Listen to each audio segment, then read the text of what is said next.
Welcome to TechTalks Hub. We are excited to guide you through creating your first .NET Web API. Whether you're a beginner or an experienced programmer, this tutorial is for you. NetWeb API is powerful and simple to use. It's great for building web services that can be consumed by different clients. Today, we'll focus on creating a simple API that returns weather data. By the end of this guide, you'll have a working understanding of .NET Web API basics. You'll also build and test your first API endpoint. Let's get started. First, we need to set up our development environment. Don't worry, we'll walk through every step together. To begin, download and install Visual Studio 2022, Community Edition. Visual Studio is an integrated development environment from Microsoft. It supports many programming languages and tools. Go to the Visual Studio website and download the installer.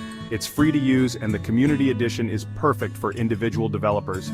Run the installer and follow the on-screen instructions to complete the installation. During installation, make sure to select the .NET Desktop Development workload. This will install all necessary components for working with .NET applications. Once the installation is complete, launch Visual Studio. Now we are ready to create a new .NET Web API project. Let's move on to the next step. Open Visual Studio 2022 and click on Create a new project. A new window will appear with several project templates. In the search bar, type ASP.NET Core Web API. Select the ASP.NET Core Web API template from the list. This template provides a starting point for creating RESTful web services using ASP.NET Core. Click Next to proceed. Next, you will see a screen to configure your new project. Here you'll need to choose a project name and location. This is an important step, so choose carefully. We'll cover it in detail in the next section. After configuring your project, we'll select the framework and create the project. First, choose a name for your project. This is an important step as the name will be used throughout your codebase and will represent your project in various contexts. This name will be used as the namespace and folder name. A good project name should be descriptive and concise, giving a clear idea of the project's purpose. For this tutorial, let's name the project Weather Forecast API. This name indicates that the project will be an API related to weather forecasting. Next, choose a location to save your project files. This is where all your project files will be stored, so pick a location that is easy to access and manage. Now select the .NET 6.0 Long-Term Support Framework. This framework provides a stable and reliable environment for your project. .NET 6.0 is the latest LTS version and is recommended for new projects. It ensures that your project will have long-term support and regular updates. Click the Create button to generate the project files. This will set up the initial structure of your project, including all necessary files and folders. Visual Studio will set up everything for you. This includes creating the project structure, adding necessary references, and configuring initial settings. Once the project is created, you'll see the Solution Explorer with various files and folders. This is where you can manage and navigate through your project's components. Section 5, Project Structure Overview. The project structure might seem overwhelming at first, but don't worry, it's designed to help you manage your code efficiently. Let's take a tour of the key files and folders that make up your project. Understanding these will help you navigate and modify your project with ease. First, there's the program ZSS file. This file is the entry point of your application. It sets up the web host and runs the application. It's minimal, but crucial for the startup process. It defines how your application behaves at runtime. You'll often modify this file to add middleware and configure services. Middleware components are pieces of code that handle requests and responses. The controllers folder is where you'll add your API controllers. Controllers handle incoming HTTP requests and send responses back to the client. They are essential for defining the endpoints of your API. Finally, the app settings.json file is used for configuration settings like database connections and app settings. This file allows you to manage your application's configuration in a centralized way. You can store various settings here, making it easier to change them without modifying your code. Understanding these key components will give you a solid foundation to build and maintain your project. As you become more familiar with the structure, you'll find it easier to navigate and make changes efficiently. Remember, a well-organized project structure is crucial for maintaining and scaling your application. Take your time to explore each file and folder, and soon, you'll be navigating your project like a pro. Section 6. Understanding key files and folders. In this section, we will delve into the essential files and folders that make up your Net Web API project. Let's start with the programs.cs file. This is where the main method resides. This method builds and runs the web application host, setting up the environment for your app to function. You usually don't need to modify it much, but understanding its role is crucial.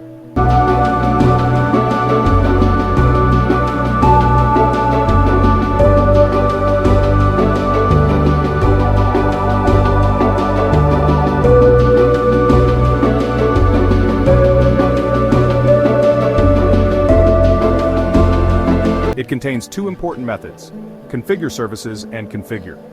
Configure services is where you register services your app will use, like MVC or database contexts. This is essential for dependency injection, allowing your app to use various services seamlessly. Next, the configure method defines the HTTP request pipeline. This method sets up how your app responds to HTTP requests, making it a critical part of your app's functionality.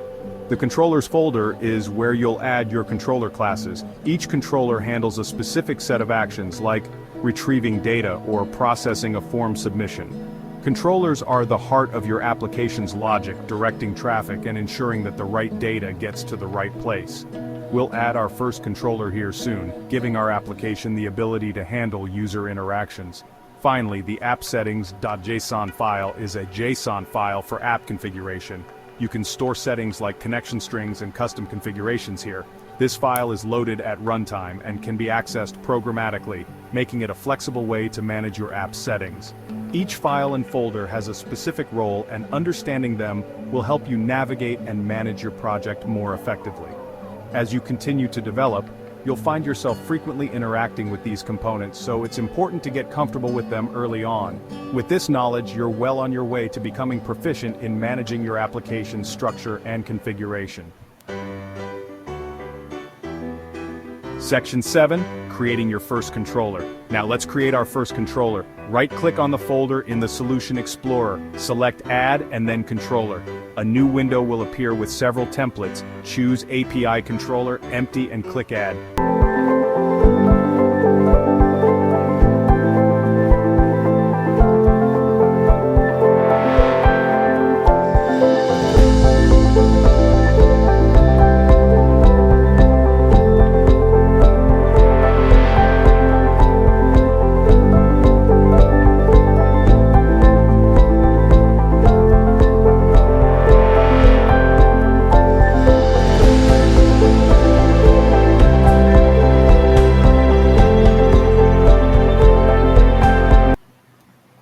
Name your controller. This will create a new file named in the folder. Open this file.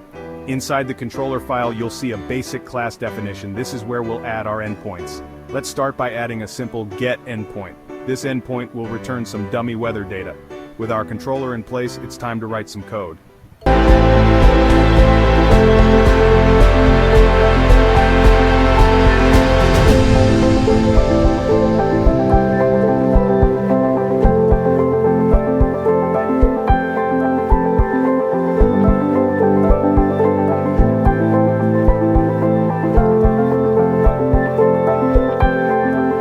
Add the following code, using Microsoft.ASP.NETCore MVC, using systemcollections.generic, namespace weather forecast API.controllers, public class weather forecast controller, controller base, public IEnumerable, get, return new string, sunny, cloudy, rainy, e.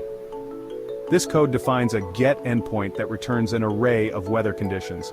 The API controller attribute makes it an API controller. The root API controller attribute sets up routing. The high-T-get attribute makes the get method respond to get requests.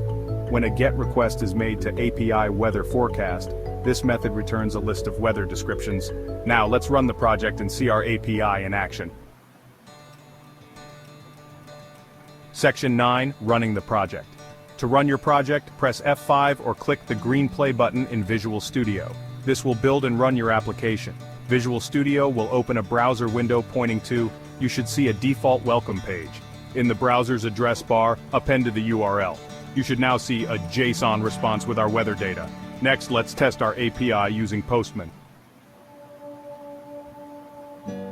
Section 10. Testing the API using Postman.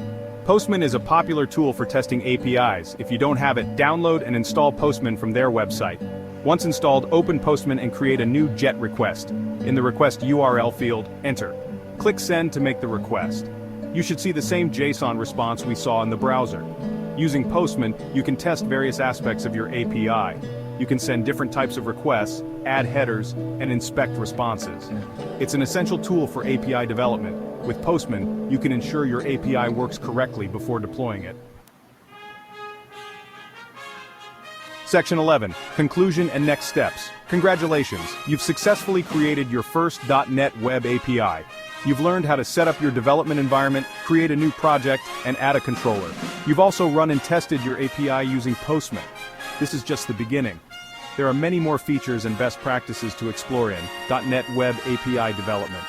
Keep experimenting and building more complex APIs.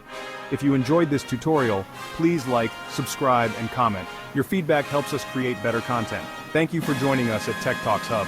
We look forward to seeing you in the next tutorial. Happy coding!